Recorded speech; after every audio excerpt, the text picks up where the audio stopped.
इस लेक्चर में हम डिस्कस करेंगे बॉयल्स लॉ को, यानी कि बॉयल्स का कानून। स्टूडेंट्स, रॉबर्ट बॉयल्स एक साइंटिस्ट था जिसने 1662 में बॉयल्स का कानून प्रोड्यूस करवाया था। यानी कि इसने क्या किया था कि वॉल्यूम और प्रेशर के दरमियान इसने एक रिलेशन फाइंड किया था। तो जैसा कि हमें पता है कि बेसिकली गैस की थ्री प्रॉपर्टीज़ होती हैं। ये गैस का एक सिलेंडर है, उसकी थ्री बेसिकली प्रॉपर्टीज़ हैं: pressure, volume and temperature. P for pressure, V for volume and T for temperature. यानी कि बेसिकली हमारे पास जो गैस होती है उसकी थ्री बेसिकली प्रॉपर्टीज़ होती हैं, यानी कि उसका कुछ प्रेशर भी होगा, उसका कुछ वॉल्यूम भी होगा और उसका कुछ टेम्परेचर भी होगा। तो रॉबर्ट बॉयल्स था, उसने क्या किया था कि 1662 में एक रिलेशन प्रोड्यूस करवाया था। वो रिलेशन था वॉल्यूम और प्रेशर के दरमियान में। और उसने क्या किया था कि वॉल्यूम को जब इंक्रीज किया था, किसी भी गैस का वॉल्यूम इंक्रीज किया था तो उसका प्रेशर था तब वो क्या हो गया, डिक्रीज हो गया। और जब उसने प्रेशर को इंक्रीज किया था तो उसका जो वॉल्यूम था वो क्या हो गया, डिक्रीज हो गया। यानी कि जब उसने प्रेशर को इंक्रीज किया वॉल्यूम डिक्रीज हो गया, वॉल्यूम को इंक्रीज किया तो प्रेशर क्या हो गया, डिक्रीज हो गया। तो उसने क्या किया था कि इन दोनों के दरमियान रिलेशन किया था और उसने जो टेम्परेचर था उसको उसने कांस्टेंट रखा था।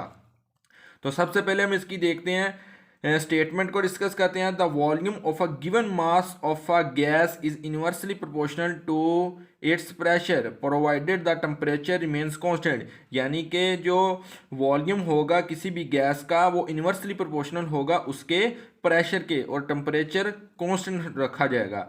Volume is inversely proportional to the pressure, V is inversely proportional to the 1/p, और टेम्परेचर क्या है, कांस्टेंट आ गया। इनवर्सली प्रोपोर्शनल का साइन को ख़त्म किया तो यहाँ पे एक कांस्टेंट आ गया, K v is equal to K over P आ गया।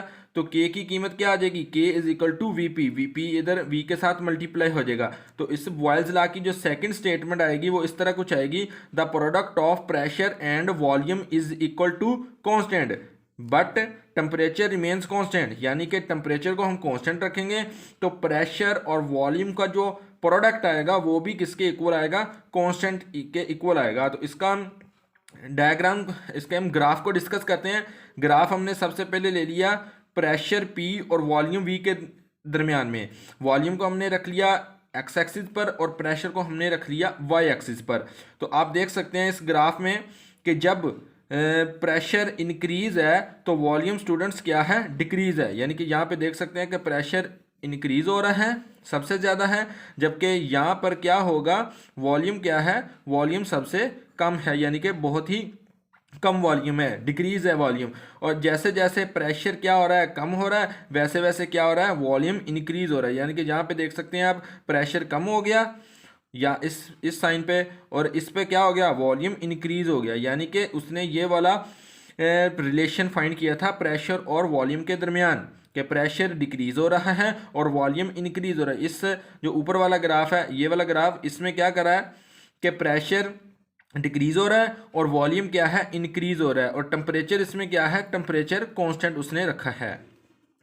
सेकंड ग्राफ भी कुछ इसी तरह का है कि उसने प्रेशर ले लिया वाई एक्सिस के ऊपर और उसने जो एक्स एक्सिस पे लिया वो 1/v ले लिया। यानी कि जो v है यहाँ पे ऊपर वाले ग्राफ में इंक्रीज हो रहा है v, जबकि जो नीचे वाला ग्राफ है उसमें क्या हो रहा है, v 1/v डिक्रीज हो रहा है। यानी कि प्रेशर भी डिक्रीज हो रहा है और 1/v भी डिक्रीज हो रहा है। तो इसका जो साइन आएगा वो कुछ इस तरह की लाइन आएगी, कॉन्स्टेंट, यानी कि लीनियर लाइन आ जाएगी। यानी कि दोनों क्या होंगे, इक्वल होंगे। तो हमारे पास जो रिलेशन आया था P V is equal to constant, P V is equal to K आ गया। के क्या है, कॉन्स्टेंट ऑफ प्रोपोर्शनैलिटी है। P for pressure and V for volume, यानी कि the product of pressure and volume is equal to constant.